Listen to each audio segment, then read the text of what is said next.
Yeah. Well, facts.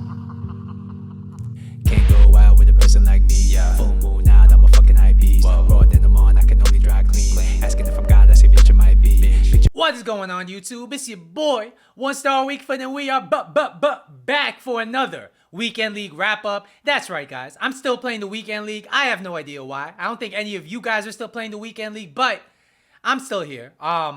And as you guys know, this weekend I played with a full Manchester United past and present side. Unfortunately, I didn't get to use all the players I wanted to use. Like, I want to use Giggs, I want to use Scholes, but I really just couldn't afford to bring them on this team. So this is the team I ended up rocking with. It's a very fun team, to be fair. The custom tactics are like so. 3-5-2 is the formation I played with. These are the custom tactics right here. Nothing too special. In game, the team looked like this. I had Ronaldo and Rashford up top. George Best playing Cam. Wilfred Zaha and Di Maria were my wide mids. Varane and Pogba were my CDMs. And of course, my three center backs were Ferdinand, Blanc, and Wan-Bissaka. And it was a really fun team to play with. But the main thing that really took over this weekend, the main thing that I have to focus on at this part of the video is the gameplay. What the hell is wrong with the gameplay at this point? I was talking to a few people from the USA region, from the North America region, and we're thinking that Foot is probably at the point where not that many people are playing anymore.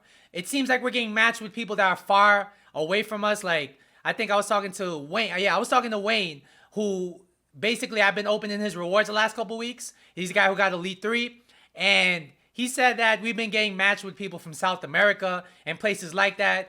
And I wouldn't be surprised, and it would explain a lot, because every single game I've played this weekend league, and that's no exaggeration, every single game I've played this weekend league has been massively delayed. I'm talking about to the point where I can't even execute a simple heel-to-heel. I can't even take the ball and turn. I can't dribble. I can't pass. I can't defend. I know I always complain about gameplay, but this weekend was something else. I didn't really play one game that wasn't affected by delay. So when the gameplay is like that, I feel like there's so much RNG, there's so much randomness. A lot of the time, whoever wins comes down to whoever's luckier. And I know I'm not the only one suffering from delay. I'm sure some of my opponents are suffering from delay, but we really shouldn't have to deal with it, all right? EA needs to fix their servers, even if we're getting matched with people from far away. We shouldn't be dealing with this much delay, because this weekend was unplayable. It pretty much ruined my weekend league, because I feel like this team might be one of the best teams I've used as far as, using the past and present squads and the themed nation squads I've been using. This is probably one of the best teams I've used,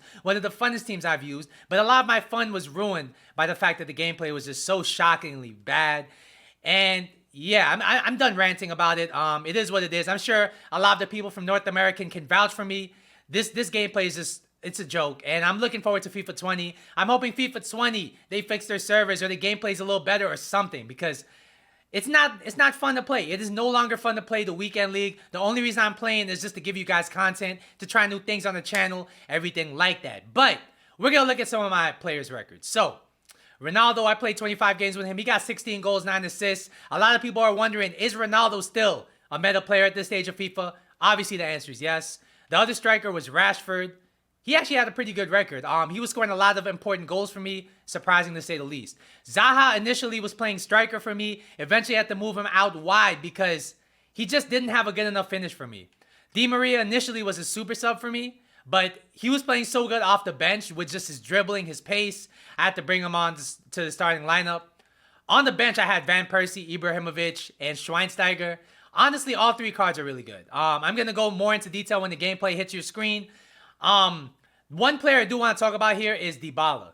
I use 92 Dybala, and that card's garbage. I don't know what it is. He just doesn't have anything that he's good at anymore at this stage of the game. He's not quite quick enough. Doesn't really have a weak foot. Not quite good at finishing. Not quite good at passing. Just very, very invisible when I played with him. So I felt like he was costing me games. I had to get rid of him and bring Di Maria into the starting lineup. So yeah, we're going to jump into the gameplay real quick. I'm going to give you reviews of every single player I use, so you know exactly who's worth it, who's not. Let's get it. All right, so we're going to talk about this team, man. We're going to talk about the pros, the cons, the goods, the bads. It was a roller coaster of a weekend league, as you guys know. And if you guys watch me on stream, If you don't believe me about the gameplay, just watch the stream that I had. You'll see some of the goals I conceded. You'll see some of the goals I scored. It was absolutely horrible. But yeah, I'm gonna stop ranting, man. I think I just finished playing Weekend League, so I'm still upset about it. But let's talk about Ronaldo. Cristiano Ronaldo, how good is he in this game still? I would say his finish is still up there. It's still very elite as far as, scoring those half chances, as far as winning you games, as far as his finishing. As far as his dribbling, as far as his pace, I think those two things are where he really needs an upgrade. If you're looking to bring him onto your team. If you're gonna use Ronaldo in the striker position, I would surround him with players that can dribble, with players that are quicker, because at this stage of the game, especially when the gameplay is really delayed like it was this weekend, his dribbling is just not good enough. He feels clunky on the ball. He's not quite quick enough. He's not able to beat the defensive line. He's not able to create the separation that he was able to earlier in the game.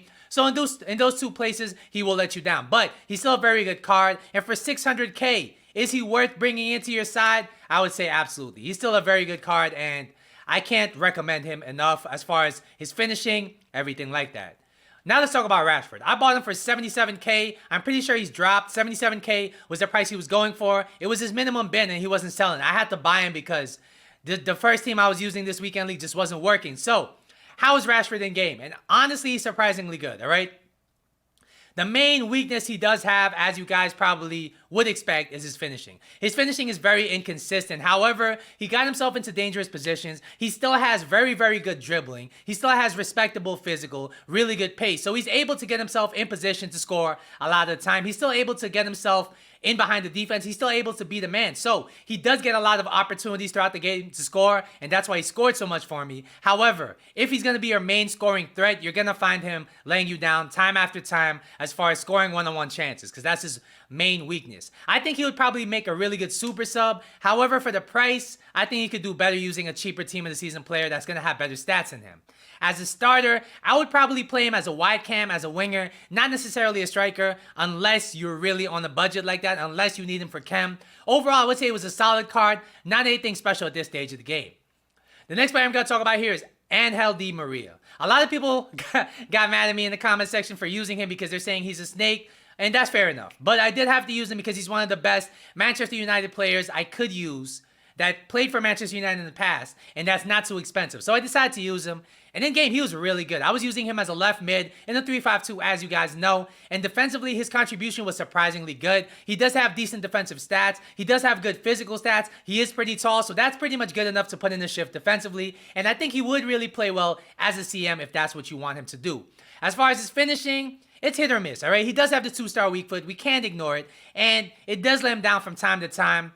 But is it going to be a game changer for you? If you're playing him out wide, if you're playing him at the CM position, I don't think the 2-star weak foot really ruins the card. It would ruin the card if you're playing him as striker or cam, but I don't think that's his best position. I think left mid, where he could really whip in those crosses, where he could really make use of his really, really good dribbling, because this card's amazing on the ball, is really the best place to use him. 100K, if you're a fan of Di Maria, if you're a PSG fan, if you want to build an Argentina team, is not a bad price to pay for that card at all. Next, we're going to talk about George Best. A lot of you guys have been hitting me in the comments. Is George Best still worth it with all of the team of the season players out?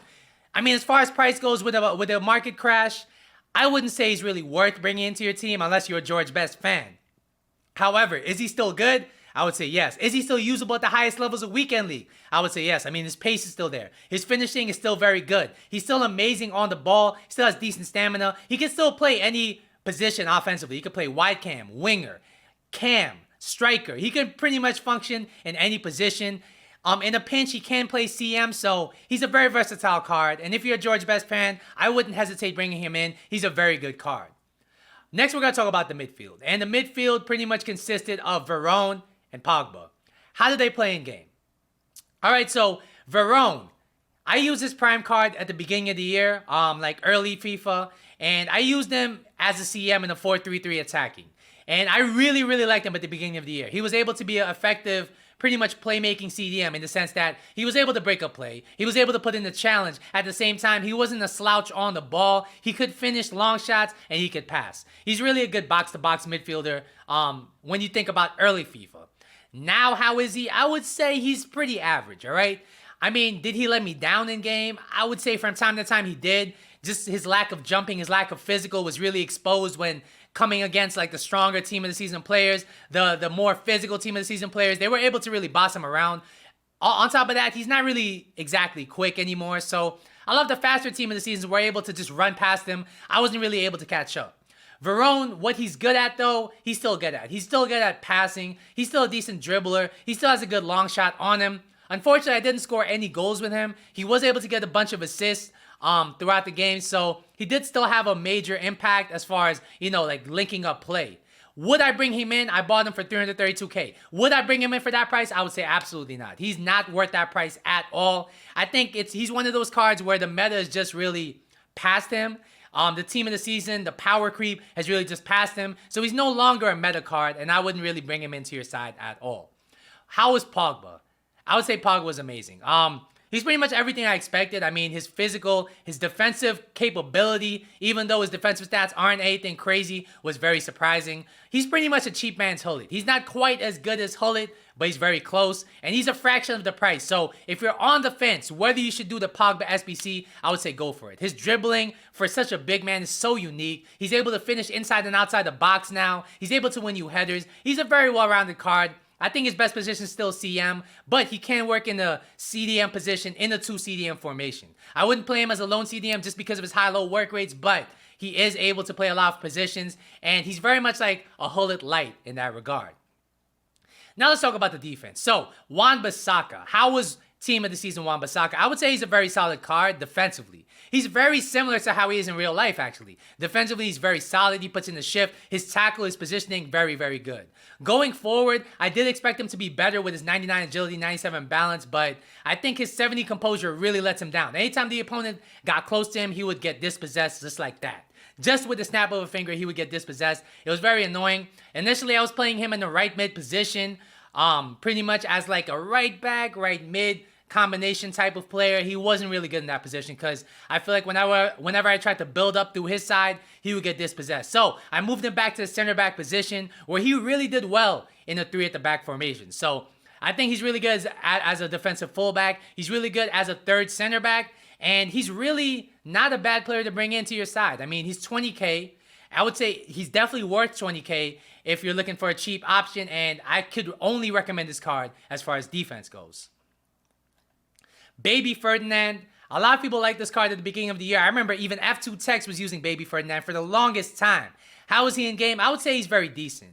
But he's not really meta. He does get bullied from time to time. His tackle is not as precise as you want it to be at this stage of the game. So I would say he's above average, but nothing more. He feels like a slightly better version of non-informed Varane. And at this stage of the game, he could do a lot better for a lot cheaper. So would I recommend Baby Ferdinand? I would say no. Now we're going to talk about Prime Moments Blanc. And of course, Prime Moments Blanc is a very good card. Still probably the best defender I had on this team. He's just very reliable. He's just very good at everything. He's good in the air. He's a very, very good challenge on him. He has good positioning. He's very good at passing out of the back. Just everything you want in a defender, Prime Moments Blanc has. And he's still one of the most meta defenders on this game, especially for the price. So if you're on the fence about whether to do him, I can only recommend him. And yeah, how was the bench players? We're going to talk about Van Persie. Van Persie was very clunky to me. I thought he was going to be better in game with his 4-star skills, with his high-ish agility, with his finishing. And to be fair, his finishing was class. His finishing was very, very good. If you got him into position to score, he would score. His attack positioning, amazing. But he just couldn't create shots for himself. And that's where he really gets let down. And I think he'd probably do better on 10 chem. Like if I started him with the engine chem style, he'd probably feel better in game. But as a bench player, not that good. Ibrahimovic 95 was probably one of the biggest disappointments of this team. He didn't really feel much better than his flashback card, honestly.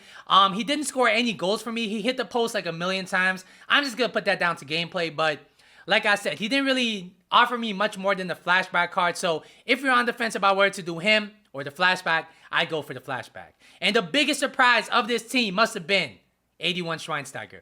Screams Schweinsteiger. I did his SBC at the beginning of the year. And in my opinion, he's probably the best value for money I've had on this game. I mean, I've played with him 100 games, which is surprising because I barely remember using him. But as a sub, he was amazing. His pace was a game changer. His tackle still solid. He was really good at breaking up play, then bringing the pass or bringing the ball forward, carrying it up the field, and starting a counter. So Schweinsteiger I can only recommend, and I can say you can still use him at this stage of the game. Overall, I just stopped at goal 3. I couldn't play anymore. All right, I was just getting too mad, too triggered, and the game's almost dead. So what's the point of, pushing for gold 2, pushing for gold 1 if the game plays that bad? If I was having fun, I would have continued playing, but I wasn't. So that's what's going to be. So that's going to be my Manchester United past and present Weekend League wrap-up. Hopefully you guys enjoyed this kind of content. Once again, don't forget to hit the like and subscribe button down below. I'll be back tomorrow with another video. But until then, later.